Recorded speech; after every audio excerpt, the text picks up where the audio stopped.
अस्सलामुअलैकुम स्टूडेंट्स, आज हम देखेंगे नरेशन क्या है। ठीक है, बड़ा इंपॉर्टेंट क्वेश्चन है, फेडरल बोर्ड में भी पूछा जाता है और इसके साथ साथ ये जो आपका पिंडी बोर्ड है या लाहौर बोर्ड है तो उसमें भी इसका क्वेश्चन पूछा जाता है। What is narration? नरेशन क्या होती है? नरेशन का मतलब ये है कि आप किसी फर्स्ट पर्सन यानी किसी शख्स ने कोई बात की है तो आप उस बात को अपने लफ्ज़ों में क्या करेंगे, बयान करेंगे सम अदर पर्सन, किसी दूसरे पर्सन को। यानी फ़र्स्ट पर्सन कोई बात करता है, सेकंड पर्सन वो बात सुनता है और फिर वही बात सेकंड पर्सन किसी थर्ड पर्सन को अपने लफ्ज़ों में बयान करता है, तो उसको कहते हैं नरेशन। अच्छा, अब नरेशन के दो पार्ट्स होते हैं, एक डायरेक्ट स्पीच और दूसरा इनडायरेक्ट स्पीच, जिसको आप रिपोर्टेड स्पीच भी कहते हैं। डायरेक्ट स्पीच वो स्पीच होती है यानी कोई भी काम करने वाला या कोई भी बात करने वाला जो फर्स्ट पर्सन होता है जिसने वो बात कही होती है, वो ख़ुद जो बात कर रहा होता है, उसको आप कहते हैं कि ये क्या है, डायरेक्ट स्पीच। फिर इनडायरेक्ट स्पीच क्या है या रिपोर्टेड स्पीच क्या है? फर्स्ट पर्सन की बात सुनकर आप उसकी बात अपने लफ्ज़ों में जब बयान करेंगे तो उसको आप क्या कहेंगे कि ये क्या हो गया है, इनडायरेक्ट स्पीच या रिपोर्टेड स्पीच। एग्जांपल देखते हैं डायरेक्ट स्पीच की क्या है। जैसे Ali said I am happy, Ali कहता है कि मैं खुश हूँ। अब अली कहने वाला है और वो ख़ुद कह रहा है आई एम हैप्पी, तो ये डायरेक्ट स्पीच है। जबकि इसको इनडायरेक्ट या रिपोर्टेड स्पीच में कन्वर्ट करेंगे तो फिर ये कैसे हो जाएगा, Ali said that he was happy. Ali ये कह रहा है कि ही वाज हैप्पी, कि वो खुश है। ठीक है, अब सेकंड पर्सन किसी अनदर पर्सन को बता रहा है कि अली सेड दैट, अली ने ये कहा ही वाज हैप्पी, कि वो खुश है। फिर इसके बाद रिपोर्टिंग स्पीच। रिपोर्टिंग स्पीच क्या होती है जी?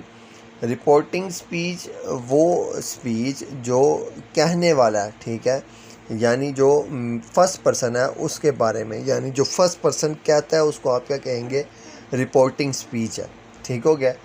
जैसे मिसाल के तौर पर Ali sad I am happy, तो यहाँ अली सैड, अली जो कहने वाला है, ठीक है, जो फर्स्ट पर्सन है वो क्या है, यहाँ रिपोर्टिंग स्पीच। फिर इसके बाद आई एम हैप्पी, तो जो इसका सेकंड पार्ट है जो कोटेशन मार्क के अंदर लिखा जाता है उसको आप क्या कहेंगे कि ये क्या है, रिपोर्टेड स्पीच।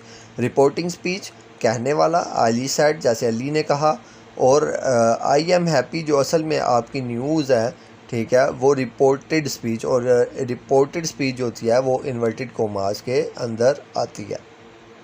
ठीक हो गया। तो what is reported speech? Reported speech क्या है, जो इन्वर्टेड कोमास के अंदर आती है, ठीक है, और जो बात असल में या जो न्यूज़ या जो आइडिया जो भी आपने डिस्कस किया है, कहने वाले ने जो बात कही है, ठीक है, उसको आप क्या कहेंगे कि रिपोर्टेड स्पीच है। तो सारा सेड आई लाइक टी, यहाँ सारा सेड जो है वो रिपोर्टिंग स्पीच है, जबकि आई लाइक टी, ये उसने जो बात बताई है कि वो टी को पसंद करती है, ये क्या है, रिपोर्टेड स्पीच। सिंपल फार्मूला क्या है नरेशन का, कि आपने रिपोर्टिंग स्पीच को और रिपोर्टेड स्पीच को ऐड करना है। मिसाल के तौर पर टीचर सेड वर्क हार्ड, तो टीचर सेड यहाँ रिपोर्टिंग स्पीच है और वर्क हार्ड यहाँ रिपोर्टेड स्पीच है।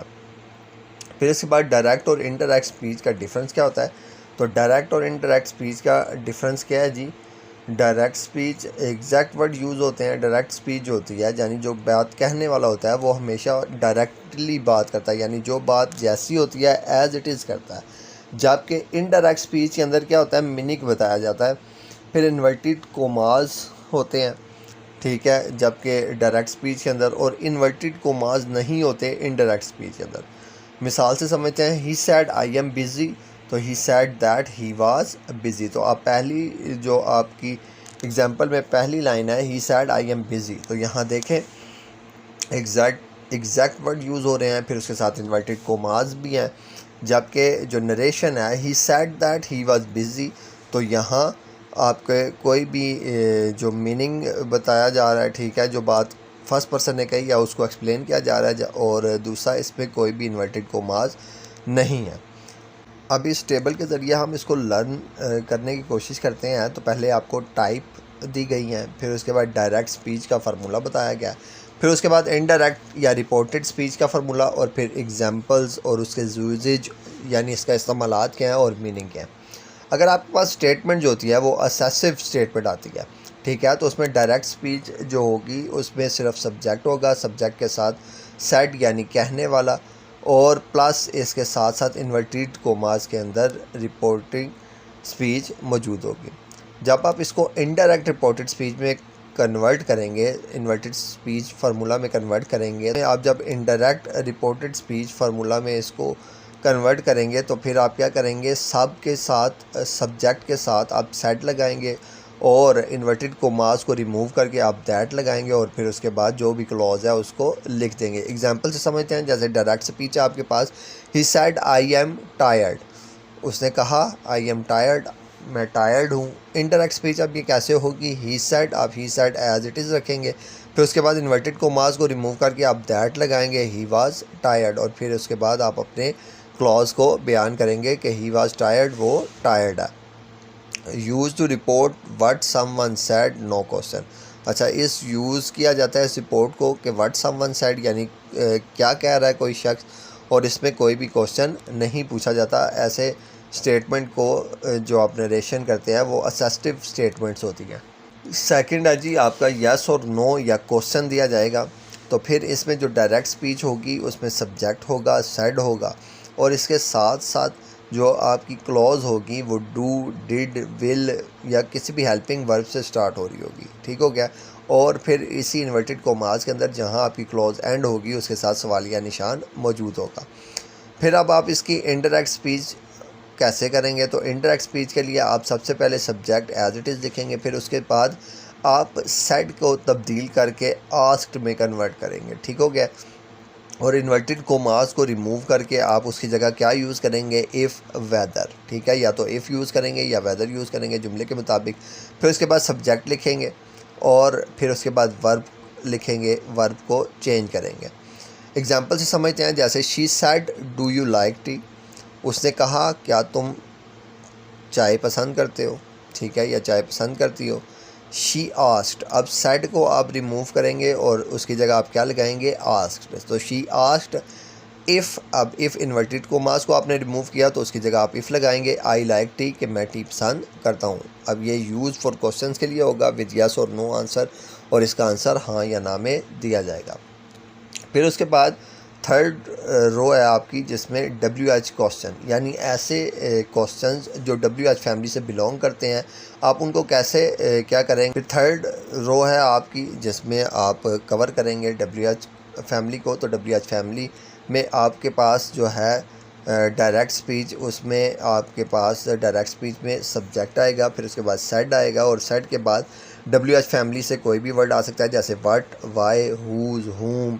ठीक है, तो उसके बाद आपका ऑक्सिलरी वर्ब या फिर सब्जेक्ट और फिर उसके बाद वर्ब आ जाएगा, और ये जुमला इख्तिताम होगा सवालिया निशान के साथ। फिर उसके बाद जो इसकी इंडायरेक्ट या रिपोर्टेड स्पीच होगी उसमें क्या आएगा कि सबसे पहले आप सब्जेक्ट लिखेंगे, फिर आस्क्ड लगाएंगे।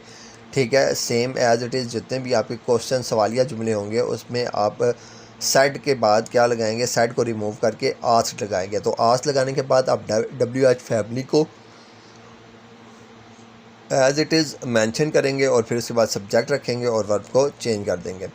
जैसे डायरेक्ट स्पीच क्या है, he said where are you going, he said where are you going. तो आप इसको इनडायरेक्ट स्पीच में जब आप कन्वर्ट करेंगे तो सेड को रिमूव करके आप लिखेंगे ही आस्क्ड, फिर उसके बाद WH फैमिली यानी वेयर एज इट इज़ आ जाएगा, और फिर आई वाज गोइंग।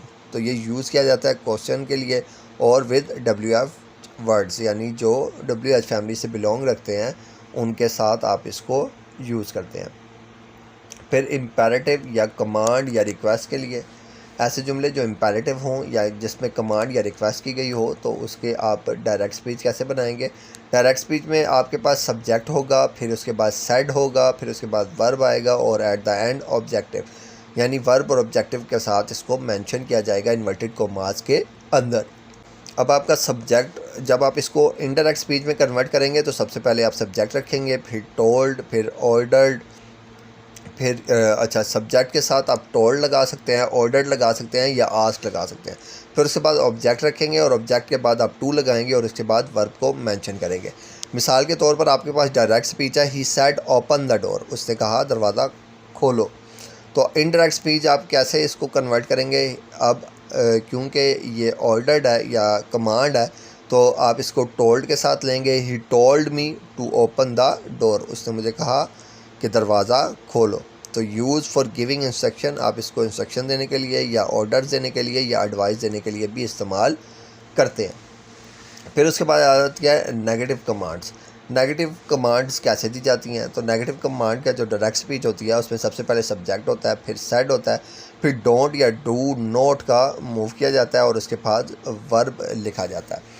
जब आप इसकी इंडायरेक्ट स्पीच बनाएंगे तो इंडायरेक्ट स्पीच के अंदर आप सब्जेक्ट रखेंगे सबसे पहले, फिर उसके बाद टोल्ड, ऑर्डर या आस्क रखेंगे और उसके बाद ऑब्जेक्ट लिखा जाएगा, फिर नोट और फिर उसके बाद टू और वर्ब।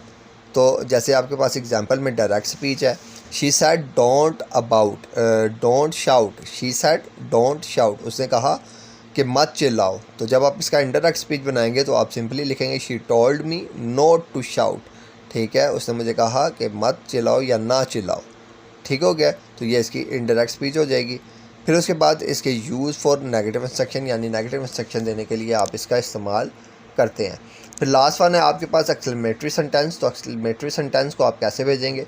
एक्सक्लेमेटरी सेंटेंस जो आपके होते हैं वो आपके पास डायरेक्ट स्पीच कैसे आएगी? डायरेक्ट स्पीच में सबसे पहले सब्जेक्ट होगा, फिर उसके बाद सेड होगा, सेड के बाद आप व्हाट, हाउ या एडजेक्टिव, और फिर उसके बाद आपकी जो भी क्लॉज है वो आएगी, और क्लॉज जहाँ एंड होगी तो वहाँ एक ख़ास निशान लगाया जाएगा जिसको आप एक्सक्लेमेशन साइन कहते हैं। अब एक्सक्लेमेशन साइन के बाद जब आप इसके इनडायरेक्ट स्पीच बनाएंगे तो इनडायरेक्ट स्पीच के लिए आप सबसे पहले सब लिखेंगे, फिर एक्सक्लेम लिखेंगे, और एक्सक्लेम विद जॉय या एक्सक्लेम विद सोरो या एक्सक्लेम विद वंडर भी लिख सकते हैं, ठीक है। तो जुमले के मुताबिक या क्लॉज के मुताबिक आप इसको लगाएंगे, ठीक हो गया, और इसके बाद एंड पर क्लॉज लिखेंगे। अब एग्जांपल से समझते हैं इसको। जैसे एग्जांपल में इसने आपको बताया, he said what a beautiful day, ठीक है, व्हाट अ ब्यूटीफुल डे, वो कहता है कि व्हाट अ ब्यूटीफुल डे, यानी क्या खूबसूरत दिन है, ठीक है। तो अब इसको इंडायरेक्ट स्पीच में आप जब कन्वर्ट करेंगे तो आप लिखेंगे ही एक्सक्लेम्ड विद जॉय, यानी वो खुशी के इजहार के साथ कह रहा है, he exclaimed with Joy that, फिर उसके बाद दैट लगाएंगे इन्वर्टेड कोमास को हटाकर, और it was a beautiful day, और फिर उसके बाद आप अपनी क्लॉज को रिप्रेजेंट करेंगे। Under use to report emotions and exclamations, और इसका इस्तेमाल किया जाता है रिपोर्ट्स और एक्सक्लेमेशन के लिए। फिर उसके बाद आपके साथ मैं कुछ नॉलेज शेयर कर रहा हूँ जिसमें आपको मैं बताऊँगा कि टेंसेस को कैसे यूज़ किया जाता है इन द आपकी जो नरेशन है उसके अंदर। तो डायरेक्ट स्पीच में अगर आपका टेंस जो यूज़ किया गया है वो प्रेजेंट सिंपल टेंस है, तो आप इसको इनडायरेक्ट स्पीच बनाते हुए कन्वर्ट करेंगे पास्ट सिंपल सेंटेंस में। फिर इसी तरह आपके पास अगर प्रेजेंट कॉन्टीन्यूस सेंटेंस है तो आप उसको पास्ट कॉन्टीन्यूस सेंटेंस में मूव कराएंगे। फिर इसी तरह अगर प्रेजेंट परफेक्ट है तो आप उसको पास्ट परफेक्ट में कन्वर्ट करेंगे। पास्ट सिंपल है तो आप पास्ट परफेक्ट में कन्वर्ट कराएंगे। विल या शैल का इस्तेमाल किया गया तो आप उसको वुड या शुड में कन्वर्ट करेंगे। कैन है तो कुड में कन्वर्ट करेंगे। मे है तो माइट में, और मस्ट है तो हैड टू में। फिर इसी तरह एक और इन्फॉर्मेशन है जिसमें अगर नो टेंस चेंज व्हेन, आपने टेंस का इस्तेमाल नहीं करना, यानी टेंस आप चेंज नहीं करेंगे। When the reporting verb is the present और when the statement express a universal truth, या तो आपकी जो रिपोर्टिंग वर्ब है वो प्रेजेंट में हो रहा हो, और या फिर when the statement express a universal truth, या फिर कोई जो आपकी एक्सप्रेशन है वो यूनिवर्सल ट्रूथ आपको बता रही है तो उसको आप तब्दील नहीं कर सकते इनडायरेक्ट स्पीच में। मिसाल से समझते हैं, इसे लेके दिया, ही सेज, उसने कहा, the earth moves around the sun, सूरज ज़मीन के गिर्द घूमती है। तो अब यहाँ जो आपकी डायरेक्ट स्पीच है वो यूनिवर्सल ट्रूथ है कि आपकी जो अर्थ है वो मूव करती है अराउंड द सन। तो जब आप इसको इनडायरेक्ट स्पीच में लेकर जाएंगे तो सेम एज इट इज़ लिखेंगे, सिर्फ इन्वर्टेड कोमास को हटाकर आप दैट लगा देंगे, बाकी आपका जो सेंटेंस है वो एज इट इज़ लिखा जाएगा। जैसे ही सेड दैट, उसने कहा, the earth moves around the sun, ठीक है। तो इन्वर्टेड कोमास को हटा के आपने सिंपल क्या कर दिया है कि आपने उसको इनडायरेक्ट स्पीच में कन्वर्ट कर दिया। इन्वर्टेड कोमास हटाकर आपने सिंपल उसकी जगह दैट यूज़ किया और बाकी सेंटेंस एज इट इज़ लिखा गया। तो यूनिवर्सल ट्रूथ को इसी तरह आप क्या करते हैं, चेंज करते हैं, इनडायरेक्ट स्पीच में कन्वर्ट करते हैं।